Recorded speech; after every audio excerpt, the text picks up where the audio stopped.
If your TikTok ads are not working, then chances are you are probably making one of these common mistakes. In today's video, I'm going to be walking you through the common mistakes that people make when running TikTok ads. And more importantly, I'm going to be walking you through how to fix those mistakes all in this video. So let's jump right in. Now, mistake number one may surprise you because it actually has nothing to do with TikTok ads. Mistake number one is not optimizing your landing page for mobile. This may seem really obvious, but most of the people that are coming from TikTok are coming from a mobile first experience. A lot of people overlook what their website specifically looks like on mobile. So here's what I want you to do right now. Grab your phone and Google or look up your homepage on your mobile phone. See what it looks like. Ask yourself, does it look okay? Did it load quickly? And if you want some actual data to figure out how fast it loads, here's what I recommend doing is going to the Google developer speed check test. I forget exactly, like the page speed insights. I'll leave a link to this down below. It's 100% free. All you do is you come in here, you put in your URL or the landing page that you're wanting to build. You click analyze and it is going to analyze the page speed. And you can sort this exactly by mobile or desktop. We are specifically looking for the mobile experience. And the main things that you're looking for here is this one, this number right here, the largest contentful paint. This basically means that the largest images on your website, how long do they take to load?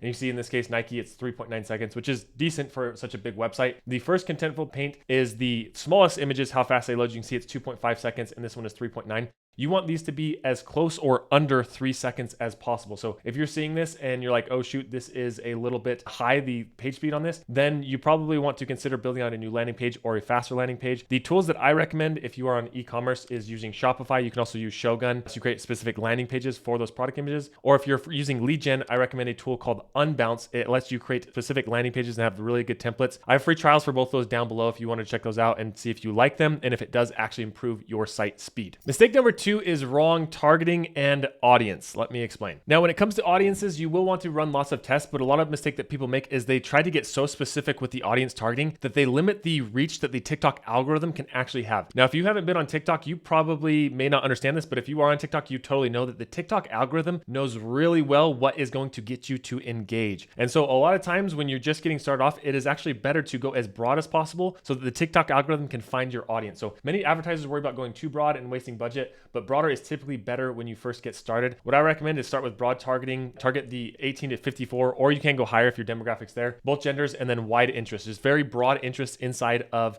TikTok. You want that bar to be in that green or yellow spot. You don't want it to be in that narrow. And then you can use the TikTok Advantage Plus if you wanted to. I've been testing this a lot and I've really liked it and it has gotten really good results. And then after you have 500 to 1,000 conversions, then you can start building things like lookalike audiences, like off of purchases or leads, because then there's enough data to then feed that loop back through. And then I do always recommend running retargeting campaigns, either a 7-day video view or an add to cart or site visitors. This can be done with a very small budget that you can run on the remarketing campaign. It's always good to have a small remarketing campaign no matter what your traffic size may be. So start with a broad audience, and then once you have 500 to 1,000 conversions, create a lookalike audience and run that as well, and then have your retargeting in play. And I have a full blueprint on these things that you can check out in another video. I'll link to that down below, but that's a high level overview of the mistake and how to fix it. And you probably saw here, I do have this document in case you wanted to download this and just have like a quick little sheet that to reference. You can get this down below. It has all the mistakes here that we're going to be going over this video and the quick fixes and even like links to the tools that I use to fix these things. Now, mistake number three is a weak creative and hook. And I think everybody pretty much knows this and they know the basics. You know, you want 3 to 5 hooks for every ad, add on-screen text, use UGC when you can, but sometimes that's a little bit easier said than done. There are 2 tools that I want to recommend in order to get these created and make the process a lot easier, especially using a lot of AI. And the first tool that I want to talk about is one called Icon. So Icon is a newer tool, and the thing that I love about it is it makes it 1, super easy to spy on your competitors, and then 2, to clone their ads, and then 3, to use AI to create images and video ads, and even like they have a library of UGC creators as well. So you can see here some examples of the UGC content that they can create. Basically, they have an entire library here. So once you sign up for an account, you can see you'll have a view that looks something like this. You can plug in competitors here,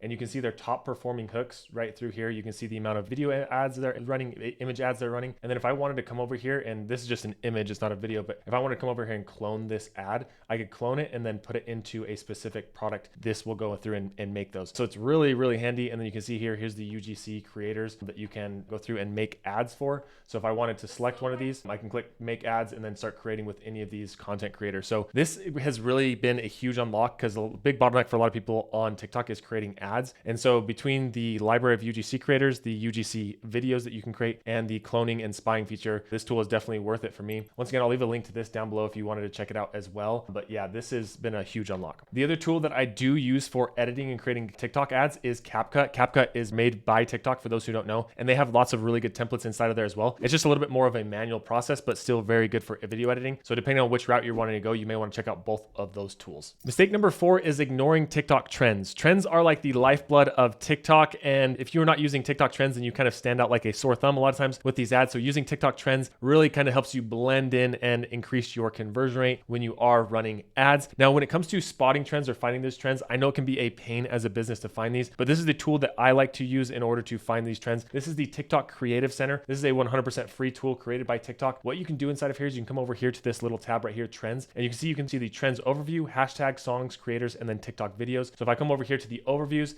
this will give an overview of what's trending. And if I wanted to take a deeper dive into things, I could look at the songs that are trending that maybe I wanted to use inside of my ads. Now, keep in mind, some of these songs might not be approved for the commercial library, but you'll want to go through and verify that here. So make sure you do have a TikTok account and you're logged in here, but you can see these are the songs that are currently trending. And then you can come over here to the creators. This is great if you're wanting to find UGC creators. You can reach out to them as well. This is another kind of option for you, but lots of knowledge inside of here. So I'd recommend not to ignore this and ignore trends. Come in here and this can kind of get you caught up really quickly. If you just spend 5 or 10 minutes in here a day, you're going to be caught up on all the trends and have a lot of new ideas for ads that you can be creating. Mistake number 5 is a weak offer or call to action. Simple things like frame your offer as a solution to a pain point. Instead of just saying something like fast shipping, say get it delivered before the weekend. Little things like these are little like psychology hacks that can really get the consumer to click on your ad and purchase. So I would recommend looking at your current CTAs and maybe even grabbing all of them and plugging them into a tool like ChatGPT or Icon and saying, hey, here's some of the call to actions. Can you make these better? Or can you turn these into just a common call to action and turn them into a solution to a pain point? That's a quick little tip for you in order to make those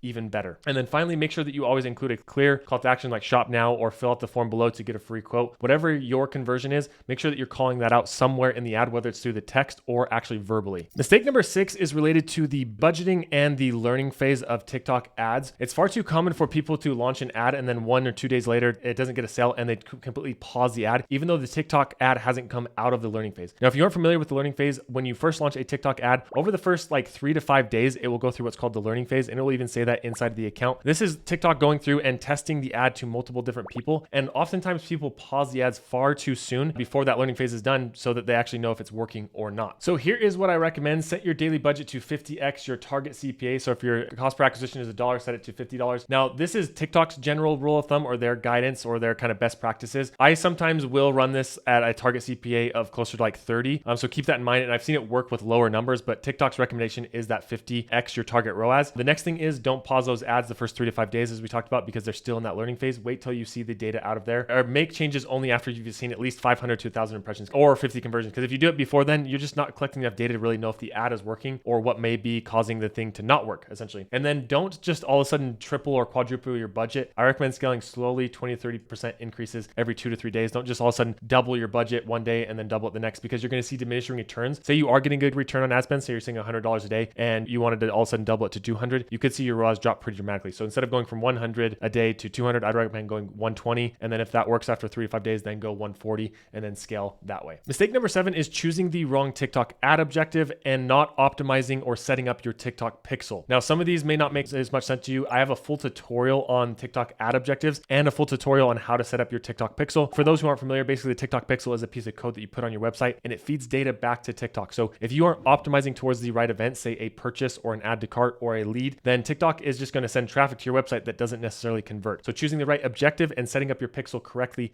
is absolutely critical. I have lots of resources on how to set those up down below. And mistake number 8, which is probably the most common and one of the most critical, is you are not testing enough. You're not testing your audiences. You're not testing your ad creative. You're not testing the optimization or the bidding strategies there. And so here's what I recommend for a kind of minimum strategy for testing. When it comes to testing, I want you to run at least 3 to 5 ad creatives per ad group. Test different formats like UGC, green screen, testimonials, trend remixes, things like that. Split test hooks, captions, offers. You can take the exact same video, record different hooks, and then run the exact same video. Icon will help you find hooks. You can see here, you can see all of your competitors' top hooks. If you just come over here to the ad spot by, and then I look at, let's say for HubSpot, as I mentioned, you can look at all their top performing hooks. So it gives you a quick list on what may be working for your competitors that you can essentially copy. And TikTok does have the TikTok automated creative optimization. If you wanted to try testing that as well for kind of auto testing, you give it a lot of creative and it will rapidly test those assets. So those are the 8 common mistakes that I see for beginners. Now, if you want more advanced kind of common mistakes, I guess, so to speak, this sheet does have an even bonus section with 9 more mistakes that more advanced people are using as well. So be sure to check out that sheet down below. So hopefully you found that helpful. Don't forget to subscribe and like on the way out, and we'll see you in the next video.